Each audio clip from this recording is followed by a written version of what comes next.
American Sports Cavalcade.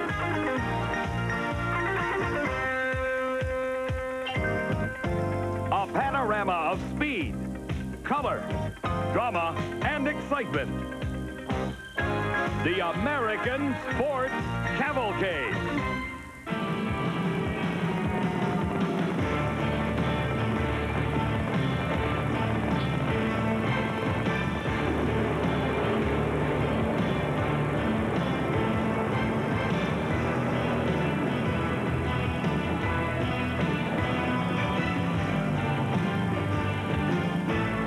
I'm Steve Evans.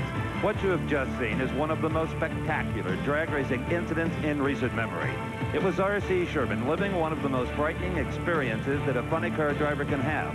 A car completely and totally out of control. As always, the NHRA safety safari was on the scene immediately. The jaws of life had cut away the roll cage. The NHRA emergency team administered treatment to an alert but visibly shaken R.C. Sherman. Sherman was carefully moved to the waiting ambulance and on to the hospital for x-rays. Happily, aside from bruises and a sprained hand, he was all right. The same, though, could not be said for the race car. It was a total loss.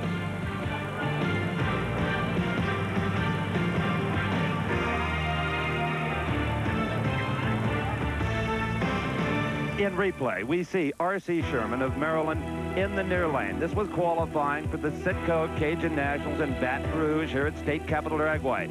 Sherman's car slowly veered to the right, out of the racing lane, into the marbles, the loose rubber. There it lost traction. It headed to the left. Sherman trying to regain control, but it is not to be. He appears to have come very close to the wall, maybe have brushed it. Suddenly a right turn, throttle wide open into the rail. The body exits the machine, the parachute lines acting like an umbilical cord to the chassis as Sherman tumbles down the racetrack.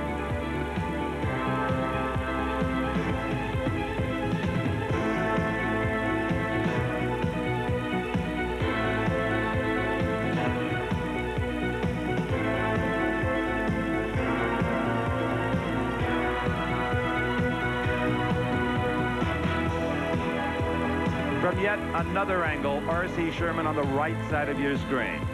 Losing traction, billowing tire smoke, trying to control the car right there. The body touches the guardrail. It shifts and holds the throttle wide open. Well, the car left the line and it felt like it was on a pretty good run, and then it went right a little bit, and then I remember it smoking the tires. And when it smoked the tires, it got a little crooked toward the left guardrail, and I lifted, and when I lifted, it was like I didn't lift. It might have come back to half throttle, or it might have stuck at full throttle. I can't really remember. I went into the left guardrail at a pretty shallow angle, and I was trying to steer it down the racetrack because I figured if I can just keep it in the racetrack, I can do something to get it stopped. But I couldn't keep the car out of the left guardrail. And then once it hit the left guardrail, then it was out of control. And I remembered, the last thing I remember was seeing the right guardrail coming. When I look out of the windshield, I saw the right guardrail coming straight at me, and I knew I was flying. And I said, this isn't going to be pretty. And then I don't remember a thing after that until they were trying to get me out of the car. Whoa. After seeing that with R.C. Sherman, it's time to sit down in the air conditioning and take a deep breath. And no better place to do that than in this incredible lounge built into the front of the #1 Funny Car Qualifiers trailer down the Snake Prud'homme. Now, most of the drivers, the full-time pros anyway, consider this kind of a facility now to be a necessity, not a luxury. And I might add that their wives agree. But a lot of the old hardline mechanics, they consider these kind of a nuisance. You know what I mean? A guy like Austin Coyle, crew chief for John Brute Force. In fact, Paul Page is over at John Force's trailer to show us the business end where Austin lives and works. Well, Steve, by contrast, the truck used by John Force, his crew chief Austin Coyle and the team, about 15 years old, doesn't have any plush carpeting, there's no wood panel on the walls. This baby is made for business. Now, of course, the funny car fits in the back end, but up here in the front section is all the equipment you could ever possibly want. Your parts washer. Down underneath here is your welding equipment. Spare motors are stacked underneath the workbench. Grinding equipment galore. As a matter of fact, if you want your valves ground, well, that can be done right here. A bandsaw, a high-tech contribution, the computer. This is where the data is taken out of the car, displayed up here, and Austin Coyle can decide what changes he may want on the next run. In short, anything that you may want to do to a race car can be done right here. Steve? Well, I've been ousted from my air-conditioned refuge here because Don Prudhomme and crew have had to take their funny car to the staging lanes for round number 2. Now, when they get there, as you know, Paul, they will not find John Force because all of Austin Coyle's work was for naught in the back of that trailer. It was John Force smoking the tires earlier today in round number 1 against Mark Oswald. Oswald has advanced. Right now, let's go to Big Daddy Don Garlits on the starting line and see how he sees the day. Steve, it's hot today. The temperature is in the mid-90s, headed for 100 degrees. And besides that, it's very humid, a condition that makes it very difficult for these teams to make horsepower. Add that to the fact that this sun baking down on this racing surface, it's sticky, but it does not have the ability to keep the tire from spinning. So the teams, some of the better ones, have misjudged this racing surface and caused the tires to lose traction. And as the insiders would say, the cars have went up in smoke. The race today is going to be won over there in the pits by the crew chief and the crews, and how they set the tricky clutch, that dual stage clutch that comes in at different points down the racetrack, and whether or not it's going to gain traction or lose traction. And it's going to be very difficult to deal with this hot racing surface.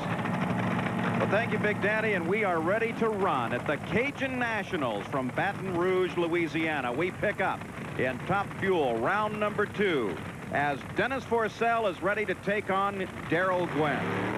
The Citgo Cajun Nationals is the 6th stop on the 19-race NHRA Winston Drag Racing Series Tour, and Darrell Gwynn has notched one of those victories. The Gator Nationals had marched down in Florida. Dennis Forcell, accomplishing the burnout here, is still looking for victory lane. Well, you know, Steve, Darrell almost didn't get into this show. It wasn't until the final qualifying session Saturday night that he made the show, but he did get into the top half of the field, so he does have lane choice this morning. And lane choice on a racetrack like this, as Big Daddy said earlier, with the heat and the humidity, conditions can be ever-changing. It's something you'd always like to have in your pocket if you possibly can. Dennis Forcell, a businessman racer from Minneapolis, Minnesota, was a standout in the sportsman category of top alcohol dragsters for years. His crew chief is Larry Frazier, and periodically throughout the show, we'll be chatting with the crew chiefs right on the starting line. Darrell Gwynn from Miami, Florida, 27 years of age, a full-time pro, a bright young man, with a new crew chief this year, Ken Vinny. They qualified number 8, as Don said, but barely on that last shot did they do it. And Darrell Gwynn is currently 2nd in the point standing for Top Fuel, behind Gary Ormsby, the current points leader. And Darrell Gwynn is also the defending champion here at the Cajuns. That's right, Paul. In fact, he pulled off a hat trick last year, winning 3 in a row, and one of them was right here. There is Larry Frazier, crew chief for Dennis Forcell, leaning in. Don, what's he doing? He's looking in there, going to turn on that switch that starts the computer running. Just as Dennis will stage in the first beam, he will turn the switch on and step back out of the way. They're ready. Green light.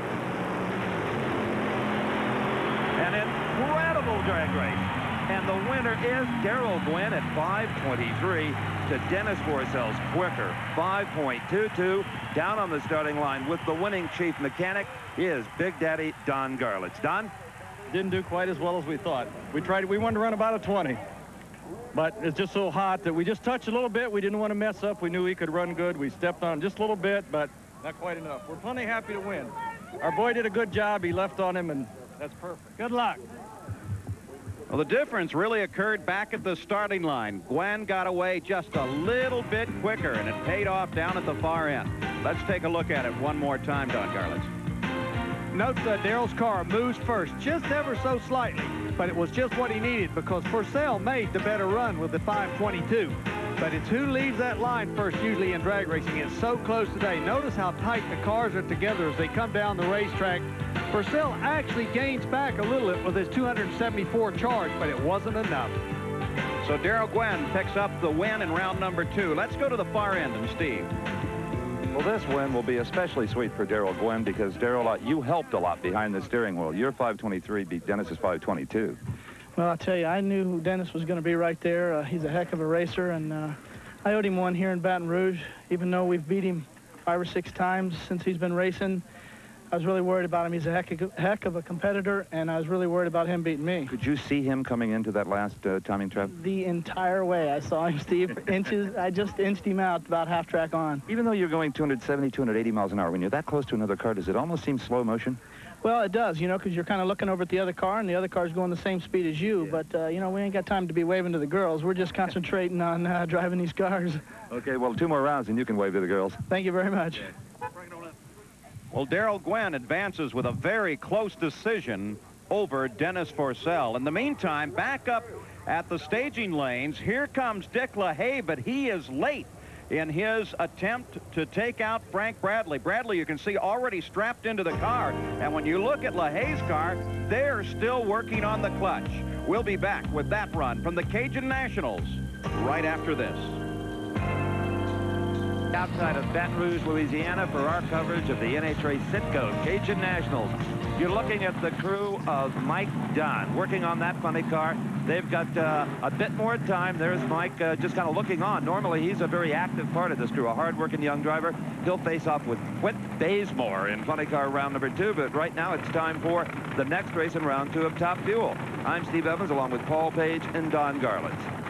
At the Cajun Nationals out of Baton Rouge, and Dick LaHaye finally made his appearance on the line and climbed into the car. Whatever they were working on, it looked like the clutch apparently is fixed now, and he is ready to face Frank Bradley as LaHaye makes his burnout. Bradley was a little bit miffed at the fact that LaHaye came up late.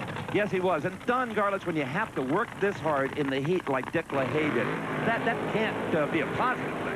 No, it's not positive. In fact, any of this is very unpositive, very negative, in fact, because you're strapped in these cars, you're hot, you're just not thinking right. It'd be amazing to me if Frank Bradley's not an hour early or an hour late. You know, down at the far end, the drivers get out of the cars, even on a nice, pleasant day, and they're perspiring, they're breathing heavily. I think that they forget to breathe in these cars, Don, when they're going through the burnout and backup process. You don't breathe very much. In fact, as you go up to the stage, you hold your breath for the whole rest of the race. And I think we just saw a little bit of that tension and some of that fatigue on the face of Kim LaHaye. Her father, Dick LaHaye, was a 1987 Winston Top Fuel champion out of Lansing, Michigan, and Kim, his award-winning crew chief. This young lady is just a wizard with the wrenches in Top Fuel. Now, Frank Bradley makes most of the tuning decisions himself, but the man who executes so well is his crew chief, Kim Connerty. We also might want to mention here that it was Dick LaHaye who eliminated the #1 qualifier, Frank Cook, back in round number 1. A man, a real veteran at this racetrack with a spindly old car, picked up a lot of bonus money qualifying #1, but his dream of victory went out a bit earlier today. We have a very hot day, a very humid day in Baton Rouge. Don Garlitz, what kind of changes you have to make on the car when that happens to you? Well, it's very difficult to burn this nitromethane because it doesn't have enough oxygen in the air, too much water. They're away. It was LaHaye who moved first, near lane. And the wind light calls it for Dick LaHaye. Kim, I think, had her doubts there for a minute, as I'm sure her father did, as he ran a 5.22-second elapsed time to Bradley's quicker 5:19, the second whole shot in a row, Paul. But, of course, what makes the difference is who gets to the far end first. In this case, it was Dick LaHaye. You notice as they come off the line, LaHaye did move a lot faster in the whole shot. Then Bradley got going, and LaHaye drifted over toward the center line just a bit. Coming to the finish, LaHaye's whole shot paid off. Bradley is right there, but LaHaye got to the finish line about 3 feet ahead of Bradley. That despite the fact that Bradley ran a quicker quarter mile. Here's Steve. Well, we talk so much about all of the technology in these cars, all the money that is spent on them, the talented crew chiefs. But in the first 2 races here in the second round, it is boiled down to the men that drive them. The second hole shot this time, your 22 beats Frank's 19. Oh, my goodness. Thank you, Steve. We needed something. We've been struggling all weekend here and can't get a hold of this racetrack. And thank the Lord he was with my reflexes. You know, you were still working on the car in the staging lanes. It looked like quite a family thrash. Well, the thing that happened was there was a clutch change being made, and a part got dropped down inside the bell housing, and we couldn't get it out. And couldn't find it, and you know that we can't run it for safety factors with a piece flying around inside of there, and we had to find it. That's what the holdup was. Well, it all paid off for you. Great driving. Thank you very much, Steve. Well, that had to drive the crew a little frantic back there, and you're talking a family operation. The eyes, of course, belong to Laurie Johns. Top Fuel, round number 2, as Laurie is ready to face Frank Hawley. And who taught Laurie Johns how to drive a high-powered drag racing machine? Well, the man in the other lane, Frank Hawley, the owner of the drag racing school down in Florida. Hawley now back into full-time drag racing, driving the top fuel drag crew of Larry Minor. Interesting combination, Don. I guess the big question here is the teacher going to get a lesson from the student, Steve? Well, Frank Hawley, a two-time funny car champion, yet to score big with the top fuel dragster. His crew chief is Bill Walter. This is a new combination. They're just kind of working out the bugs, driver and crew. Now, earlier, though, in round number 1, this man, Gary Ormsby, Roseville, California, who has won 3 of the 5 NHRA drag races so far, thanks to a lot of help from his crew chief, Lee Beard. Well, he experienced something, this was earlier today, that has not happened to this race car since it was manufactured, since it debuted back in February in Pomona at the Winter Nationals. It smoked the tires. This car has been glued to every racetrack, and that's good news for the competition, Don Garlits. And that 514 he just turned is bad news for the competition. Well, 2 things happened here in the first round in that race. Gary Ormsby, for the first time in the history of that race car, all year long smoked the tires, and you, Frank Hawley, are now the quickest guy in the place at 514. Well, you know, John and Willie and Mark and Kelly and the guys we haven't been real heroes the last few weeks. And they've been working at it steady, and I think that's one of the keys. We went into the first round with not what we really thought would be a low ET combination. We just wanted to be consistent, and it turned out a little better than we thought, so we're going to try round 2 now. Well, round number 1 was a fairly interesting confrontation for Laurie Johns as well. She qualified number 6 with a 520. Her crew chief, of course, is Larry Meyer. The car really performing well, took on one of the big guns in the sport, Eddie Hill, who was surprisingly the 14th qualifier. That car, of course, is controlled by Fuzzy Carter. They put their car on the line against Johns. I think almost everybody would have bet for Eddie Hill, but take a look at what happened. Eddie Hill was off the mark first by only 1/100th of a second, though. And imagine there's 30 years difference in age between these two drivers. And at the far end, Laurie Johns won it with a 5:26 to Eddie Hill's disappointed 5.29 seconds. That's how Laurie Johns got to this point. Well, to Laurie Johns right now, I don't think there's any heat. There's no humidity. There's only the thrill of beating Eddie Hill. That's right, Eddie the Thrill Hill. He'll always give you one, won't he? Well, you gave him one, a 5:26. Oh, my God. That's just fantastic. I was a little nervous about that one, and you can imagine why. But Larry Meyer, my crew chief, said we hopped her up for you, Laurie. Boy, I'm happy. And that victory brings Laurie Johns into round 2 of Top Fuel to face Frank Hawley. Hawley over in the far lane, Laurie Johns in the near lane, and we've seen some mighty close Top Fuel racing. Will it happen again? Hawley gets the advantage off of the line, and Frank Hawley picks up the win. Only by 1/100th of a second, a 5:33 to a 5:34. But Hawley very alert off the mark, and that made the margin of victory even greater. Don? Fell off with a 33, Willie. What do you think? Dropped the cylinder on the line. We got a little too much barrel valve in it to cool it off at idle, and it's a little too wet and dripping fuel in front of the tire, and dropped that hole, Don. Okay, Don, you want to give us a translation of that one? The motor was too rich, and fuel come out of the pipes and was getting under the tires. So the fuel getting on the tires causing the tires to slip. Boy, he could have lost that one. Here is Connie Coletta, fired up, ready to go. Top Fuel, round number 2, and he will face Gene Snow. The crew chief, Chris Eckert, indicates to the crewman there that there's a fuel leak. You can see the fuel sloshing out of the barrel valve. Gene Snow is going to go ahead and make the burnout, though. But you know, the starting line crew, under the direction of Chief Starter Buster Couch, they're very sensitive to things like fuel leaks. A fuel leak, in many ways, not as bad as an oil leak, because the fuel tends to evaporate in the air, but it's something they're going to have to get a handle on, or that car may not leave the starting line. Yeah, because Buster does have the right to shut the car off anytime he likes. And Gene Snow, in fact, neither driver accomplished a particularly good burnout.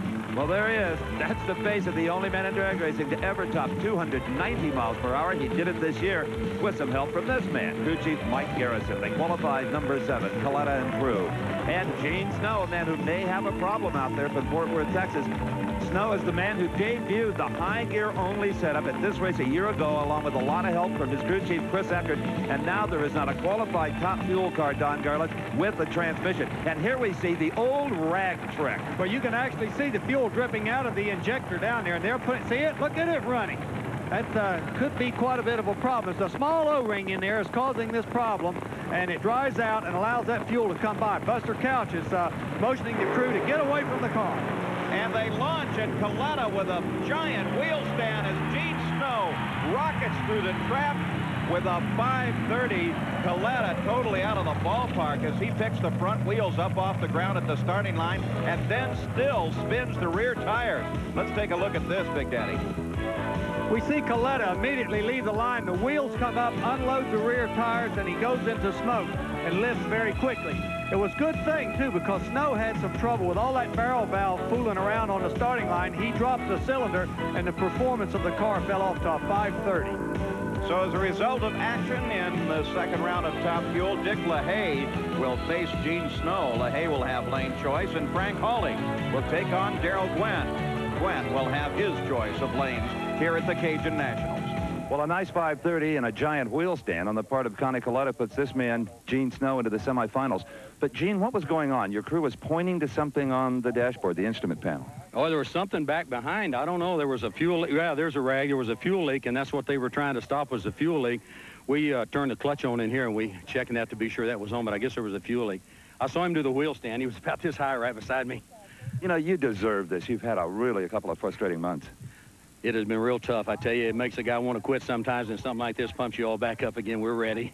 It pumps me up, too, to see you do well. Well, back in the funny car pits, here's John Martin's crew working on his machine as he prepares to face young Scott Coletta. You can plainly see the crack in the aluminum differential housing in the Whit-Bazemore funny car. That is going to prevent Whit from being in the staging lanes to meet Mike Dunn in the second round. Welcome back, everyone, to State Capitol Dragway. I'm Steve Evans, along with Paul Page and Don Garlitz. Normally, the crew chief on this car, Gary Evans, when they break a ring and pinion, which is what happened, would just replace that unit and they'd race. But that crack in that housing means they can't do it, and they don't have a spare rear end, and nobody's really going to loan them one because everybody needs all the parts they have in case they should break the very same thing. For Mike Dunn, well, I guess he's relieved, huh? They won't have to work quite as hard getting that car ready for the third round. Paul? Mike Dunn certainly picks up the advantage. He has a bye run, but of course, he still wants to run it as hard as he can. He takes a little dry hop, Don. Well, that means he's got a two-speed transmission, and that kind of puts him back into the dark ages, but the car runs real well. A couple of other interesting things about this car: it has no computer on it and very little electronics. Mike Dunn actually has his own brake lockup if he wants to apply brakes a little bit to start with to help stop it from spinning the wheels. Also, he shifts the transmission, and he starts the clutch lockup. And with all those supposed handicaps, Mike Dunn of Ontario, California, won this year's Southern Nationals. And the crew chief on that car, Gary Slusher, who has been around drag racing as long as there has been drag racing. So it's a single run for Mike Dunn. I bet he goes all out, Don. Sure he will, because he's going to want lane choice. You know, he may be the last driver left in drag racing. Oh, and the car smokes the tires horribly. That will probably cost him lane choice. But sometimes on a single run, the driver, the crew figures, well, we can experiment a little bit. We can find out just exactly how much a particular lane of the racetrack will take because we can't lose. Don is at the line. Well, what do you think? It smoked him out there pretty good. Yeah, just too much clutch in it right now for that round. So that's exactly what they were doing. They wanted to find out how much clutch they could use in that far lane. At that point, a little too much. So now they'll go back and make the adjustment. Here's the #1 qualifier, Don Perdome, who has lane choice, and he's decided for that far lane as he comes up to face Bruce Larson. And they are in a big hurry, this crew. Bruce Larson didn't start his car until after Don Perdome had done his burnout. Larson, a true sporting kind of a racer, does not want to inconvenience Perdome. Worse yet, Don Garlitz, he does not want to be accused of a burn down, getting the other driver's engine too hot. And you know, Don Perdome is very sensitive about that. He doesn't like to think that the guys are trying to burn him down, or else he'll burn them down. Well, the difference of maybe 20 or 30 degrees in water temperature could mean a few extra 100 horsepower, which you don't need on this racetrack. The Pontiac body car you're looking at, Don the Snake Perdome, the #1 qualifier. He had a single in round 1 because of the R.C. Sherman incident. He would have faced Sherman, his crew chief, a young guy out of the San Fernando Valley, Mike Clover. Now, Bruce Larson, winner at the Winter Nationals, runner-up on 2 other occasions. He is the Winston points leader, but he's seeing that advantage being whittled away at. Maynard Yingst, his crew chief, has worked as hard as anybody this year because they have broken a tremendous amount of parts. So Bruce Larson back up in position. The escape hatch finally closed. Don Perdome in the far lane. Qualified #1 with a 5:38. Then he came back pole in the first round, run 5:43, which was the low of the round. So he's very strong today. And he did that on a single run, unopposed. You're right. The Snake has got a handle on this racetrack and on the weather. All the years as a touring professional all across the country, all kinds of conditions have really paid off for Don Prudhomme and Bruce Larson, for that matter. Larson just really achieved superstar status last year in NHRA drag racing. His first major victory came right here, and he may get another one. No. Don Prudhomme by a clean car length at another fine 5:44 to a losing 5.50. Let's go to Don at the starting line. 5:44 is the Snake on a mark. We actually wanted to run a little better than that, but it's hot odds. We're satisfied with that, and I have to give a lot of credit to our crew. We don't have any stars on our crew with the exception of Snake, and it's just a real big team effort from all of us. We're real happy to be here and go this far, and hopefully we'll see you guys in the final. So Mike Klober goes to join the rest of his crew for the ride down to the far end to pick up Don Prudhomme and begin preparations for their next round in funny car. Ken Veeney and the crew working on Darrell Gwynn's car as they prepare for the semifinal round in Top Fuel. Let's go to Steve. Don, that was a terrific drive. You had him off the mark by about 400s, but you really didn't need the whole shot with a 5:44. Well, you need the whole shot against all of them if you can, and usually I'm not there, but I've been trying pretty hard on the starting line and, you know, getting the car worked out, too. And who will face Darrell Gwynn? Well, none other than Frank Holly in the Top Fuel semifinal round. We're back in Baton Rouge for the NHRA Citgo Cajun Nationals. In the Top Fuel pits, well, Gene Snow's crew is having a unique experience of late. They're not looking at a blown-up motor. Rather, when it's reassembled, a power plant that should be ready to face off with Dick LaHaye in the Top Fuel semifinals. Right now, action continuing in the second round of Funny Car. Out on the starting line, round number 2 of Funny Car, Ed McCullough takes on Mark Oswald. And an interesting side note, in this heavy heat this afternoon, Ed McCullough's crew changed the motor. They took a shot. You know, this could slow them down or speed them up. No one knows till they actually go down the racetrack. For Mark Oswald in the red Ford Probe, the 1984 Winston Champ, the car based nearby in Houma, Louisiana. The crew chief is Leonard Hughes. He can not only set low ET for you, he can show you where all the bass are hanging out in the bayous. For Ed McCullough, well, he has lane choice here. Don mentioned the engine change. This could be interesting. Crew chief is Bernie Federle. There's none better. A quiet man with an awful lot of talent. They qualified in the number 6 position. Well, here in the far lane, Oswald has to be the choice of the fans, the hometown choice here. McCullough, though, can really strike quick and fast and take a victory away from Oswald. You know, Paul, Candy Hughes has never won here in front of the hometown fans. And they're not going to today, as Ed McCullough, a stunning 546, 269 miles per hour. Mark Oswald was off the mark first, but his 557 wasn't even close. You're looking good, Bernie, with that 46. Finally got her to come around, huh? Yeah, I'm impressed with that in the heat of the day. That's been our best shot to this point, and I just hope we can repeat. It spun just a little bit, but, you know, if things firm up a little in a while, we might be all right. I'm thinking we're looking a lot better all of a sudden. Good. Well, you heard it from Bernie Federle. The heat definitely a factor, and the temperatures are still climbing. Now, as we take a look, Mark Oswald actually moved first. He left the line ahead of McCullough. But not for long. The new motor that the McCullough crew put in evidently was making a lot of horsepower in this heat. Found a good combination for this afternoon, and you can just keep it. Just kept right on charging. Ran a 269-mile-an-hour top speed. Let's go to Steve. Well, Ed McCullough, you have silenced the hometown fans for the Candies and Hughes team with a nice 546. That's right in there. Well, you know, more power to the Candies guys. You know, I mean, they're a great bunch of guys. Yep. I'm sorry we're in their home turf, but we needed to beat them. You know, we worked too hard for this round. We had to change motors after the first round, so the crew, Bernie and Corey and Chris and all the guys jumped in and got the motor changed, and it worked fine. So the hometown nemesis strikes Mark Oswald once again. Continuing in round 2 of Funny Car, there was Scott Coletta as he's ready to take on John Martin.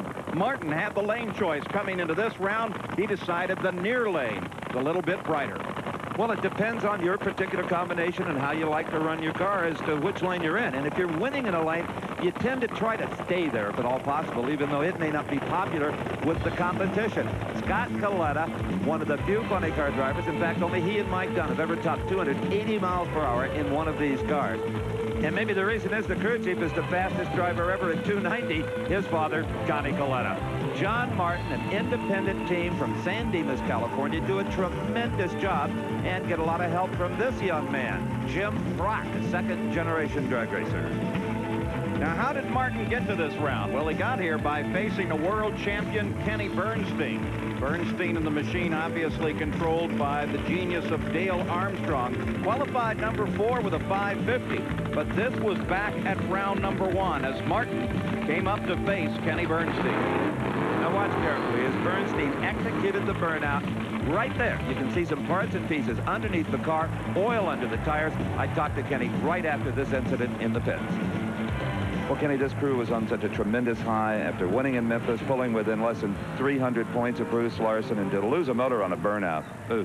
Yeah, you know, I don't think we've done that, Dale Armstrong and I, since we've been together on a wet burnout. That's a terrible feeling. I hope we never do that again. Do you know what caused it? Yeah, as a matter of fact, it hydraulic the cylinder. Now, why it hydraulic the cylinder, we don't know that. Dale's got a lot of work to do, he said, on the flow bench, and he doesn't want to take anything else apart until he can put it on the bench and see if something malfunctioned. But that's what happened. It hydraulic the cylinder. And that means the cylinder fills up with fuel, and you can't compress fuel like you do air. No, it fills up with fuel, and it lights at the wrong time, and it explodes, and, of course, everything goes to shambles when that happens, and that's basically it. Thanks, Kenny. All right, appreciate it. Some mighty expensive holes in that engine, and it was to the good fortune of John Martin, who was able to move to this round number 2, ready to face Scott Coletta. One thing you know when you race Scott Coletta is if he's behind you, he may not stay there for long, because this car makes a tremendous charge the last 400 or 500 feet. Yeah, that's one of the last things they always tell the driver facing Scott. Don't shut off early. He may be right there. Yep, and there is Coletta, but he's got too much power on this day. The right lane again becomes a bit suspicious. Up in smoke goes Coletta.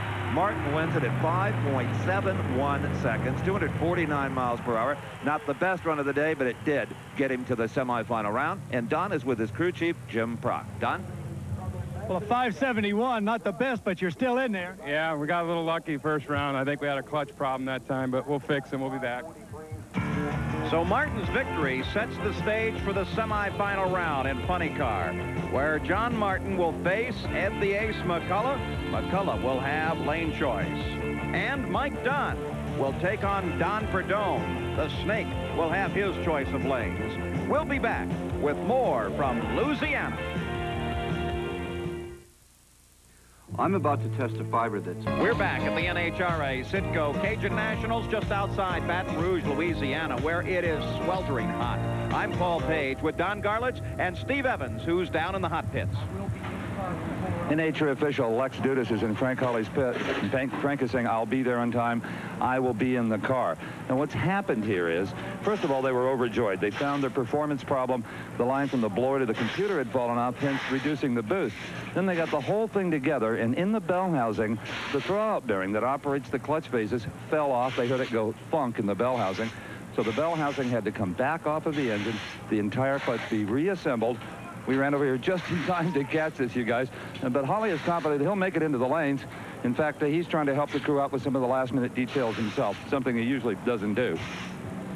But they do have a full-bore thrash underway in Hawley's pits. In the meantime, out on the line, we're ready for some of the closest drag racing in NHRA. It's the Pro Stock, as Kenny Delco is ready to take on Butch Leal. You're right, Paul. This is definitely a category that has the fans right on the edge of their seat. Sometimes in the 16-car field from 1st to 16th might not be more than 2 or 3 hundredths of a second. This is Kenny Delco, a New Yorker who in round number 1 defeated Mark Powick. He's up against the whole shot artist Butch Leal from Blacklick, Ohio, who knocked Don Beverly out of the program earlier today in the initial round. These are a pair of Pontiac Trans Ams, 500 cubic inches, 4-speed transmissions, racing gasoline pouring through 2 huge 4-barrel carburetors. Kenny Delco draws a red light, trying to get a starting line advantage over the ever-quick Butch Leo, but it's to no avail, giving Butch Leo the race. That's right. If those front wheels leave that electronic beam before the green light circuit is complete, you automatically get a red, and you are automatically out of here.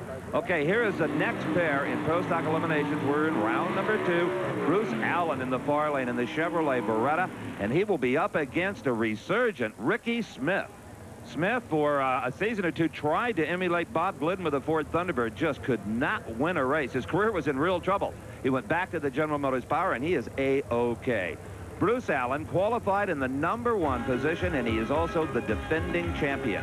7.41 seconds, and he beat Frank Iaconio in round number 1.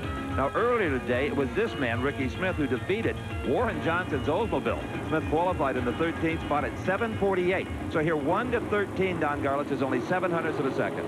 That's incredible. It gives them a chance. Anybody can win in this Pro Stock. Now, who's going to win this one? It is Ricky Smith near lane in the Trans Am, the Beretta in the far lane of Bruce Allen. It is no contest. The Texas team of Rare and Morrison, the yellow and white Beretta, win it at 7:55 to a losing 7:68. And Allen at 183 miles an hour. That's making a lot of horsepower considering the tremendously high temperatures here in Louisiana today. Now on the line, Joe Fulgore and Ken Koretsky, the Trans Am versus the Beretta. Joe Fulgore was one of the slower qualifiers, in fact, in the 15th position, but still, his 7:49 in round number 1 beat the popular Dodge of Darrell Alderman. Quite an upset there. Kenny Koretsky qualified 11th at 7:48, and you talk about your upsets. Bob Glidden, who has won 4 out of 5 Pro Stock races this year, the many-time Winston champ from Whiteland, Indiana. Glidden was in the near lane. Koretsky was over on the far side. Koretsky had been bragging a little bit earlier, maybe just building his own confidence, and he would beat Glidden, something hardly anyone has done this year, and Kenny Koretsky has never done. We were on board with Bob Glidden. Now look to the right. There goes the yellow car. Koretsky. Glidden shuts it off with some problems. Kenny Koretsky, one of the biggest upsets of the year so far in Winston drag racing.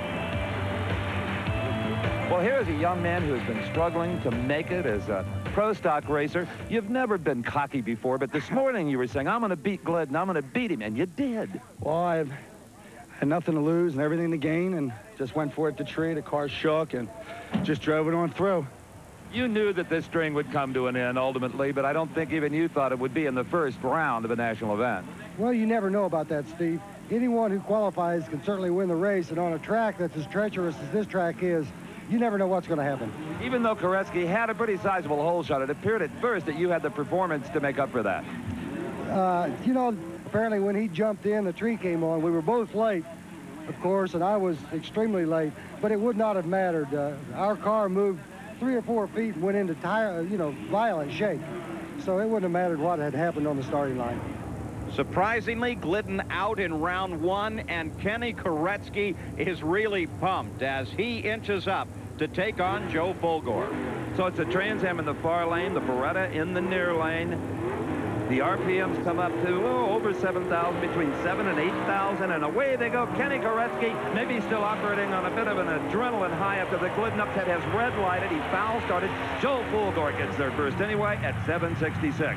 So Kenny Koretsky in the yellow Beretta had his moment in the spotlight, but now the humbling occurrence of losing on a foul start. He heads back to the trailer. We continue with Pro Stock. And at the starting line, the Trans Am of Morris Johnson is ready to face this car, the Oldsmobile of Larry Morgan. And you just saw that tire melting burnout. They sit there stationary for a few seconds before they release the line lock that holds the front brakes and crawl away from that smoke. It's a wonder they don't blow these tires right off of the wheels, the kind of heat that they create. Morris Johnson, Jr., he's been in the NHRA National Event Victory Circle from Richmond, Virginia with his Trans Am. And here's Larry Morgan, who's a supreme engine builder and is making a lot of power with the Oldsmobile power plant. So it'll be Morgan in the near lane, and Mojo Jr., as some call him, including yours truly, will be in the far lane. This is a good matchup here. And a good, clean staging process. They both move up, get all 4 lights on, and away they go. Morgan in the Olds, Johnson the Trans Am. It is Oldsmobile by 3/4 of a car length. Larry Morgan, 751, 183 miles per hour to a losing 754. So that will set up the pairings for the semifinal round in Pro Stock. Larry Morgan will have lane choice over Butch Lee. A lane choice not as important for the Pro Stock cars as it is with the nitro burners. Bruce Allen, what a day he's having. Joe Fulgore will be in the opposite lane when the two get together in the semis. Allen will have the lane choice. Well, with the help of his wife, Claudia, Dick LaHaye gets ready for his semifinal matchup against Gene Snow. We're back at the NHRA Citgo Cajun Nationals, and in McCullough's pit, he's preparing for his contest against John Martin. Now, let's go to Steve Evans. One of my favorite things to do about this time in the afternoon when I get a break is to check in National Drag Racing's leading news weekly and see how the tricky tipster is doing. You know, kind of like the racing form. They handicap the competition. The identity of the tipster in 20 years has never been told, and it's a good thing today. For example, his pick and top fuel, Gary Ormsby, 2-1, out of here, first round. Funny car eliminator, Kenny Bernstein, good pick usually, 2-1, out of here, first round. Pro Stock eliminator, Bob Glidden, well, who would bet against him? Should have on this day. He's headed for the airport. Even the second pick in Pro Stock, Warren Johnson, is gone. So the tips are not having quite as hot a day as we are. And that's just one of many features and informative pieces in 150 pages, about an average size for a National Dragster. And the only way you get Dragster in your mailbox every week is to join the National Heartland Association. Call this number on the screen, and they'll throw in, free of charge, a copy of Decade of Thrills, the multi-award-winning home video hosted by yours truly and Dom the Snake Prudhomme. It originally sold more than the membership price. So do it right now and become a member of NHRA, and you too can critique the tricky tipster before every national event. It's kind of fun. Well, we blew it this time. Well, let's check him this time. Dick LaHaye is the tipster special, going off at 5-1, and he will face Gene Snow, who the tipster has in at 10-1. Well, this will be a real good race because LaHaye is a picture of consistency, and Snow hasn't won a race this year. But Snow is subject to pulling him out of the bag. He makes a lot of power if he can hook it up. So it is Dick LaHaye in the near lane, Gene Snow on the far side of the racetrack. Dick LaHaye, that picture of consistency, has smoked the tires, and Snow, who is prone to do that, has, oh, boy, what a pass, 5.16, 274 miles per hour. I'll tell you, that's a fantastic ET at this time of the day on this racetrack. Gene Snow is dangerous. So Gene Snow scores the victory, and that brings up the second pair in the semifinal round as Darrell Gwynn will face Frank Hawley. Now remember, Hawley had that tremendous thrash going, trying to get his clutch back in operating condition before he brought the car to the line. Now there is Gwynn. Good, solid burnout, and it looks like Hawley's in good shape as well. Now remember, Hawley made that 5:14 earlier, so he is very capable of winning this race. Hawley and Gwynn coming up, but for the moment, let's go to Steve at the far end. Gene Snow with absolutely the most impressive single run of the entire Cajun Nationals. It's got to be 95 degrees, 90% humidity, and Snowman a 5.16. Great, that's fantastic. It's been so long, guys. We haven't got past the first round this whole year till now, and now we're already past the third round. My crew and everybody's doing a great job, all my sponsors and everything. I really want to thank you. And you know, there's no oil leaking out of this thing. The cylinder heads are still on it. The blower is still on, and that's unique lately too. You bet. It's not dropping cylinders, and you know, we're really excited. Maybe we got a chance at this point thing. It's a long way to go, though. Well, the odds seem to be against him, but maybe he does have a chance.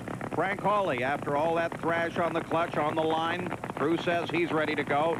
Darrell Gwynn on the near side. This is going to be a really good race. Darrell Gwynn earlier recorded a 5.19 and Hawley with a 5.14. This is going to be a very tight race. But the conditions have changed somewhat, Big Daddy. It's much hotter now.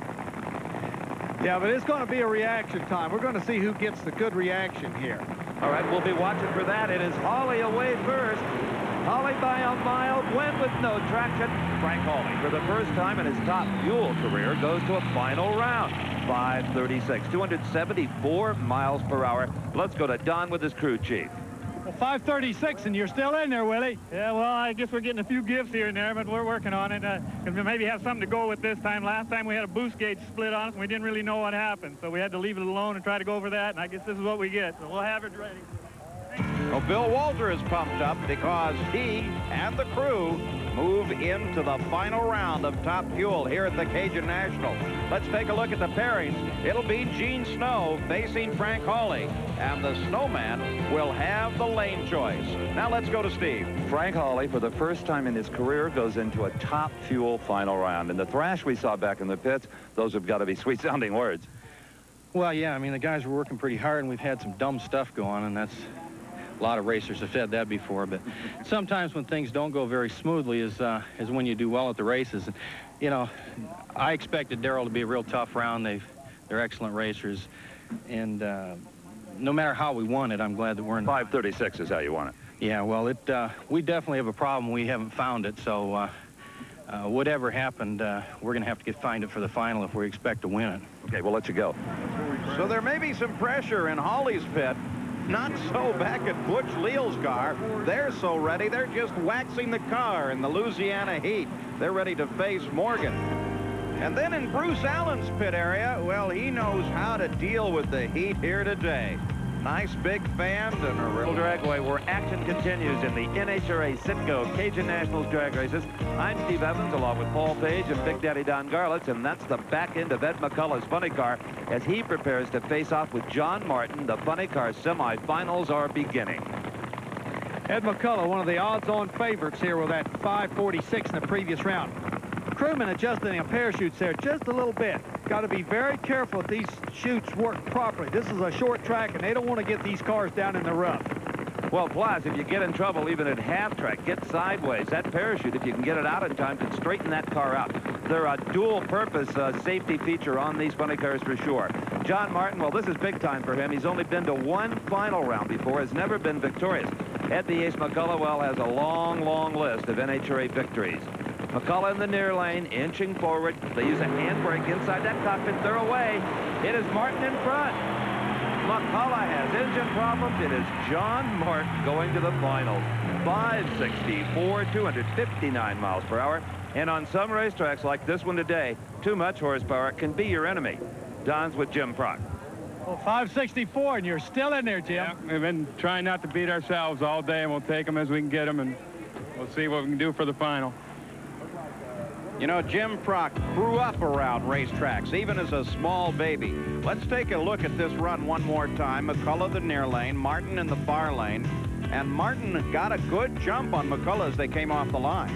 So we see the smoke, and we see the black track on McCullough's car, and then we see the flash, which means McCullough must have got a head gasket, and that was the end of his car for the day. Well, how about John Martin? Right into the final round. Another great leave. You were out on him. He had some problems and threw in the towel, and you won it with a 564. A little bit of an improvement. Well, we're trying. That's all I can say. We're just so happy to be here. It did something stupid down here at the other end, and I don't know what it was, but... It did or you did? Maybe both of us. I'm not really sure, but I'm really happy to be here, and hopefully the fans enjoy what we put out. Well, you've made the final round before. This time, let's hope you pull it out. Thank you very much. Still looking to win one. So John Martin moves into the final round, and who will he face? Will it be Mike Dunn or the Snake Don Perdome? The other half of the semifinal round ready on the line. We've seen a lot of tire smoke, Don Garlitz, in the near lane. You can see Mike Dunn is over in the far lane where Perdome put him. What do you think on lane choice here? What would you have done based on what you've seen? I believe I would have gone to the far lane, Steve, because that seems to be where the best runs have been made. Okay, there you see they have marked the burnout track so that they get the car back exactly where it ought to be. The burnout is a waste of time and fuel if you don't do it properly and get them right back where they ought to be. Yeah, you can tell they have to have that chalk out there. You can hardly see those burnout tracks from the previous round because all of the track is so black. And believe it or not, over 15 gallons of fuel being sucked up by these supercharged engines in, what, about a minute and a half? Just hard to believe you can put that much fuel through a motor. To give you an idea how much that is, Steve, if you had 4 shower heads in your shower, it still would be enough fuel to feed one of these motors when it's under power. All right, the final round is on the line. Who is going to race John Martin? Don Perdome, 4-time Winston champion. Mike Dunn, Southern Nationals winner this year. They're both having traction problems, but Perdome has more of them than Mike Dunn. It is Mike Dunn, a smoky 583. That'll cost him lane choice. at 254 miles per hour. As we watch the replay, you see the Snake smokes real hard. Dunn smokes a little bit, but he backpedals. Now remember, I said he's the last driver left in drag racing, and he's working hard right there to win this race, and win it he does.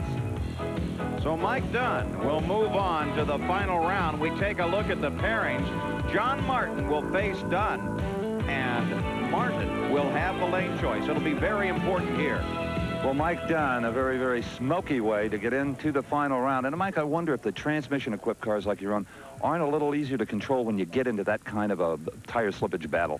Yeah, when I started spinning the tires, like it got down there and it started to settle down, I figured he had the same problem. He was right there. We were kind of going back and forth. And when I put in high gear, it finally settled down, and then I didn't see him again. So it probably did help on a situation like that. In the meantime, back in Gene Snow's pit, they're working on the machine. At first, they weren't going to tear the motor down, but Gene Snow said, no, we're in the final. Finalists in Top Fuel and Funny Car. Now it's time to do the same thing in Pro Stock. Burnouts are completed.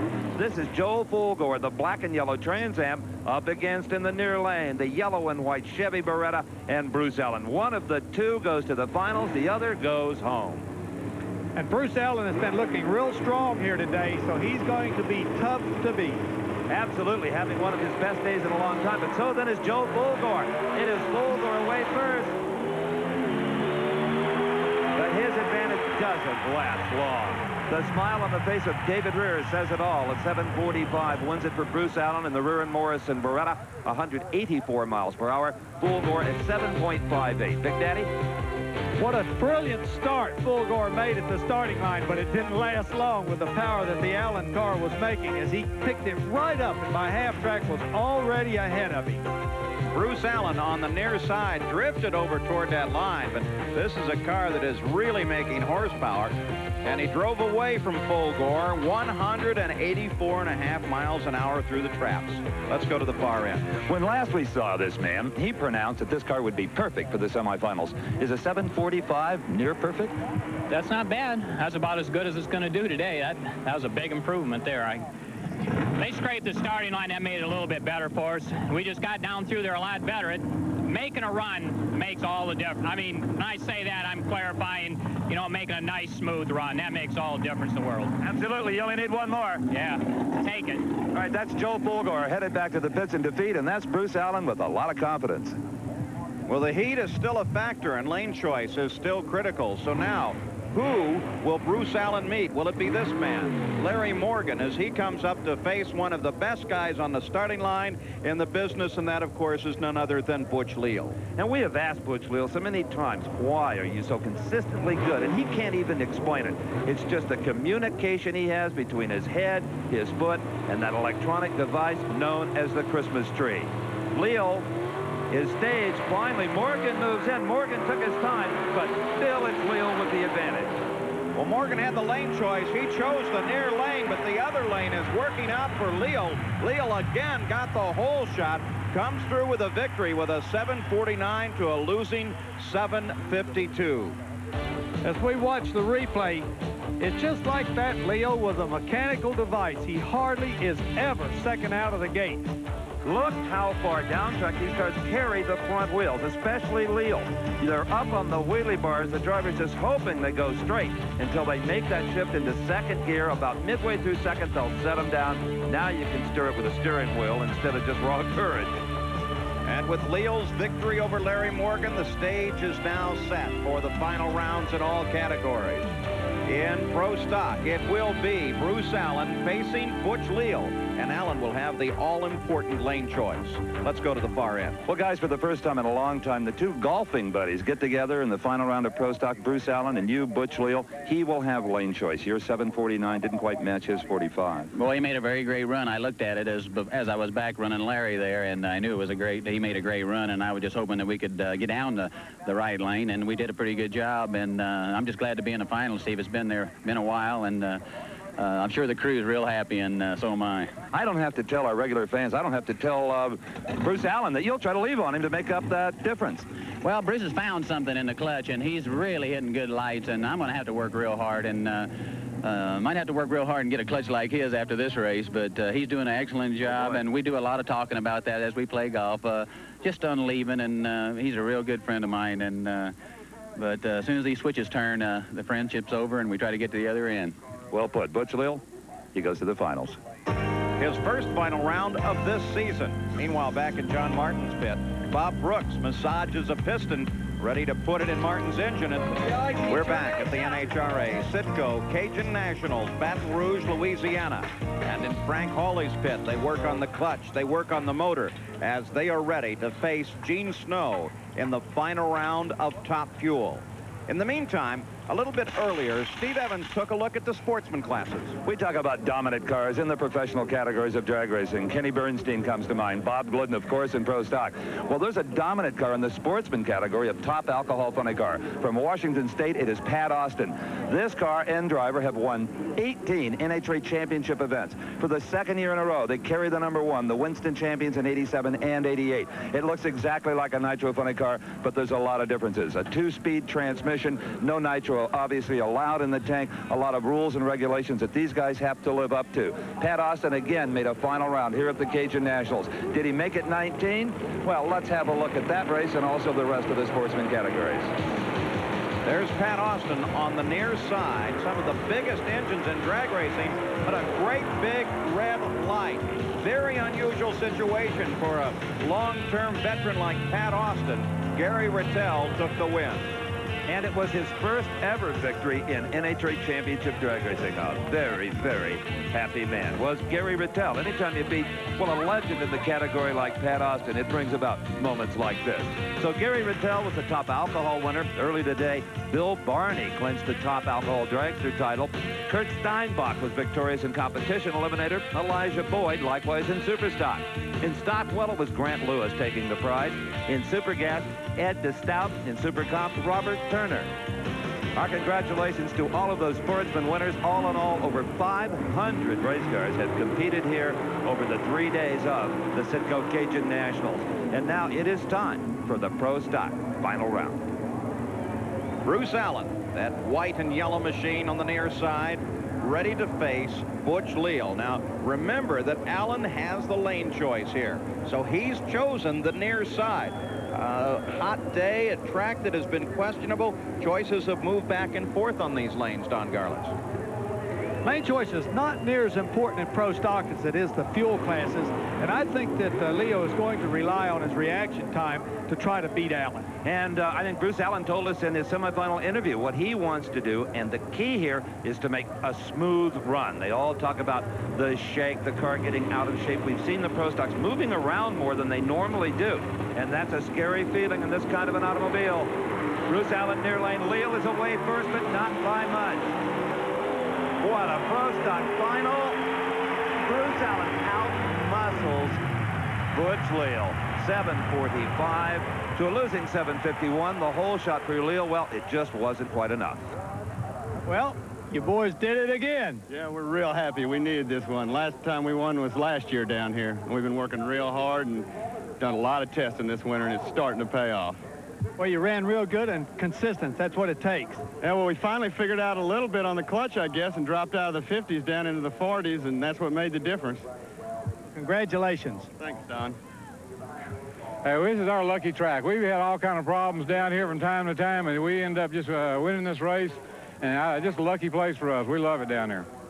Great. Say one more thing. Bruce just did a tremendous job of driving today. Thanks.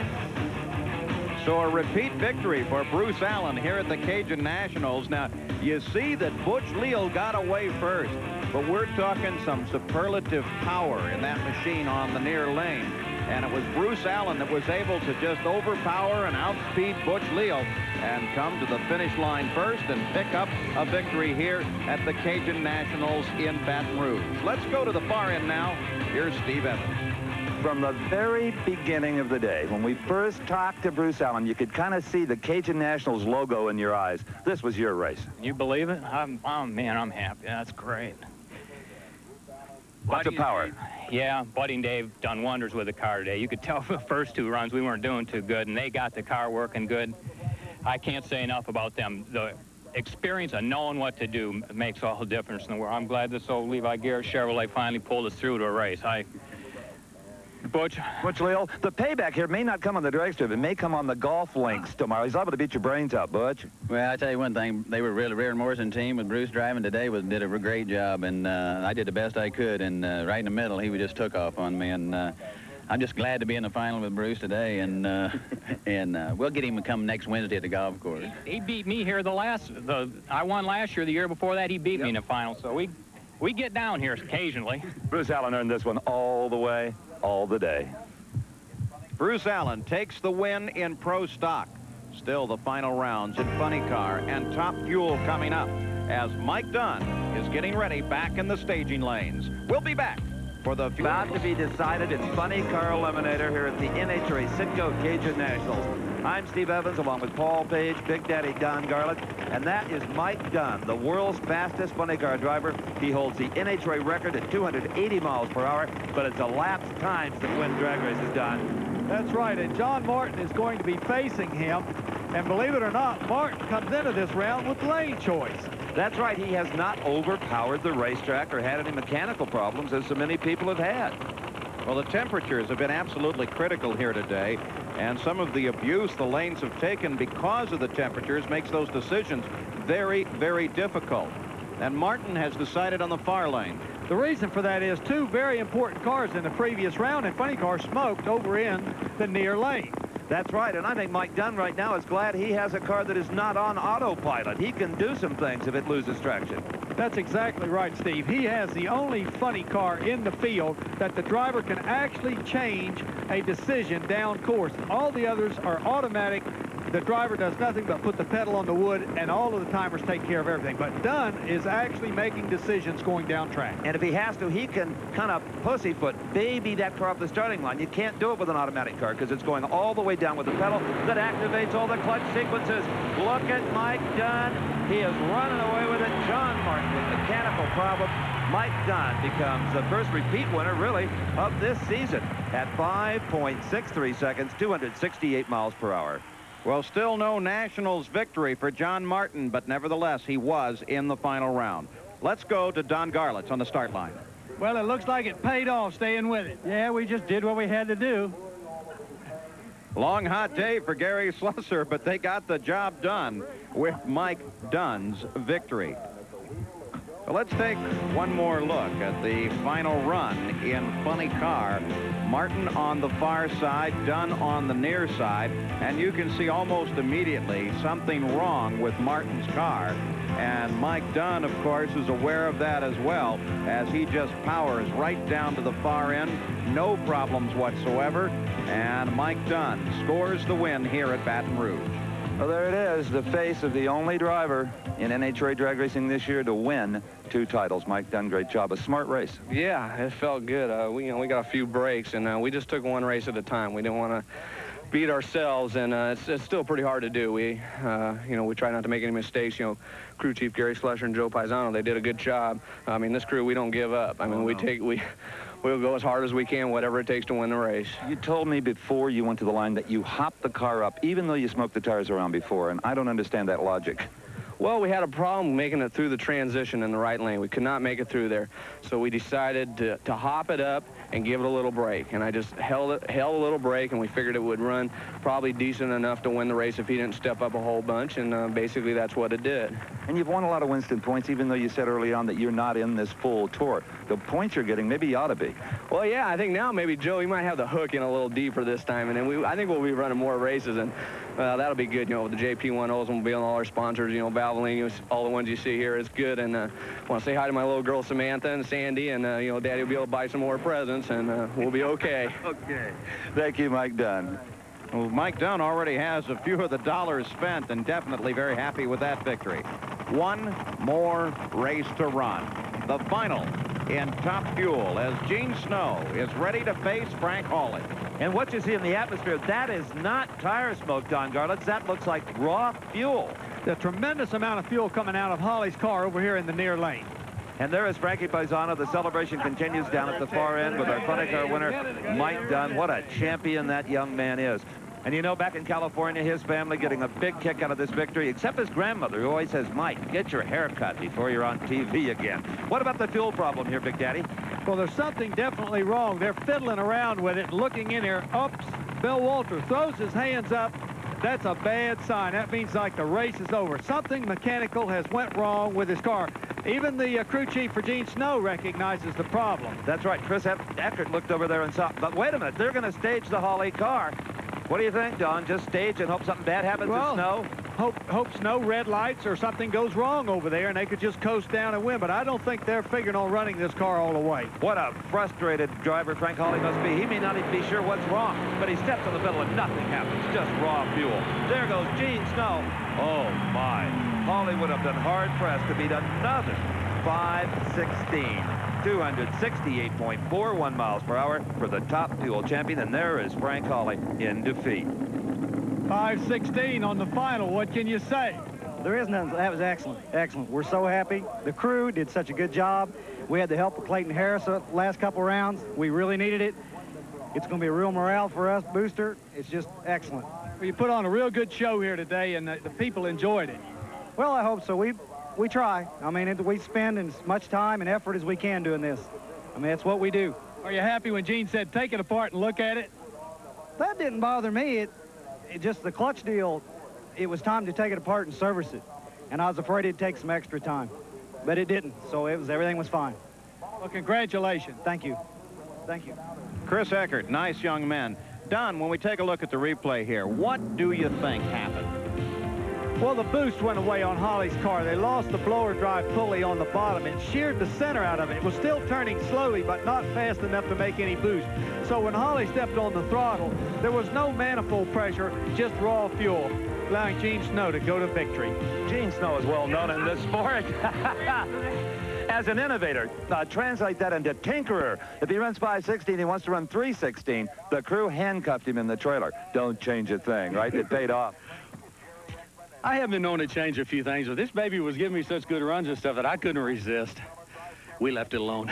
Tell me about the run itself. By the way, it duplicated 5:16. Did it really? 5:16? That's really, really good. The guys worked real hard. Chris Eckert, my crew chief, as you guys all know, has done a real good job keeping it consistent. My sponsors, and everything's worked out real good. This boy didn't think he could win one. Here it is. We've done it. You did a heck of a job in the computer room telling them what to do. Well, it works out good. It's a team effort. I guess that's the name of the game. Can you still win the championship? I don't know. We need to win about 6 or 7 of them. I hope this is a start. We did too. Gene Snow, the Cajun Nationals champ. So our congratulations to Gene Snow and all the winners at the Cajun Nationals. I'm Paul Page for Steve Evans and Don Garlitz. So long from Louisiana. The executive producer for American Sports Cavalcade is Harvey M. Palish. Produced and directed by John B. Mullen. Promotional consideration provided for and a fee paid by the Style Auto World Championship Team. The nation's premier source of fast lane fashions, Style Auto, the champion's choice for the style of your life. And by this special offer from Diamond P.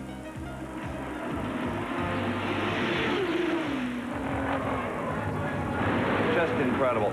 You know, for 6 award-winning seasons on American Sports Cavalcade, we've shared the excitement as fearless competitors push too far. Yet, miraculously, we've watched them walk away. Diamond P has now captured all this excitement on a spectacular new home video called And They Walked Away. The mayhem of motocross, the tumbles of sprint cars, the spins of stock cars, 60 minutes of breathtaking footage. For your copy, call 1-800-453-9300 or send a check or money order to this address. Just $24.95 plus $3.50 shipping and handling. Visa and MasterCard accepted. Call 1-800-453-9300 now.